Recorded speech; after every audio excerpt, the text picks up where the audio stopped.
Wow, so if you know the right people, you can just bribe them and become an auxiliary deputy or a cop. If you know some cops looking for, more corrupt people to join their forces, which pretty much all departments are looking for corrupt people to join their forces, but you have an auxiliary deputy with felony convictions that was on a Biden security detail for a visit who uh, is being charged with bribing people to getting an auxiliary deputy badge. More concerns uncovered by the News 4i team involving an auxiliary deputy program run by a former Virginia sheriff.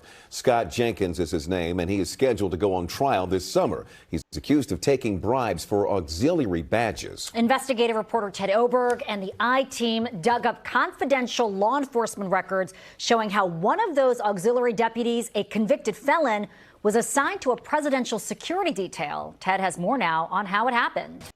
All the other deputies under that dude, or who was under that dude, should also be investigated to see if they had bribed the sheriff or badge.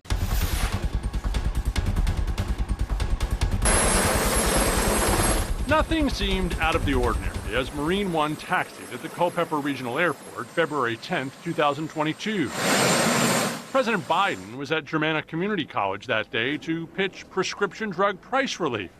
There's so much we can do. Along the way to the college, Biden's motorcade drove by pastors and protesters, and plenty of local and state police who are there to help anytime a president visits any town in America. It's a plan the Secret Service makes with local police and sheriff's offices all the time. You have to trust them. We have to. Matt Doherty is a retired Secret Service special agent with 21 years experience who now does workplace risk assessment for the consulting firm Sickich. He says plans for visits like this are made well in advance, and for obvious security reasons, we normally never see them.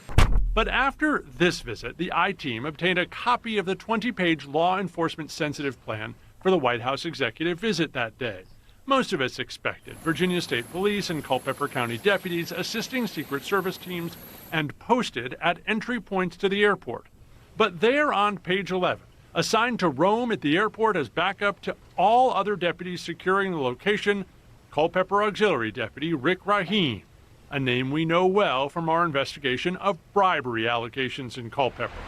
Rahim pleaded not guilty to charges he bribed the sheriff to become an auxiliary deputy.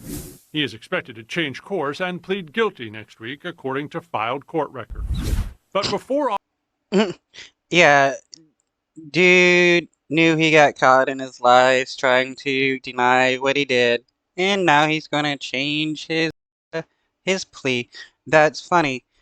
But I'm curious how many other of these auxiliary deputies bribed the sheriff to get their badge. How many cops actually have bribed other cops to become a cop?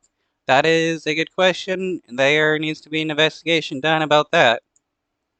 all that, Rahim was a 4-time convicted felon for a conspiracy to commit grand larceny and obtaining money under false pretenses in the 1990s. We are assuming that those individuals have been vetted. The I-team asked Sheriff Scott Jenkins when he was still in office how Rahim passed his background check.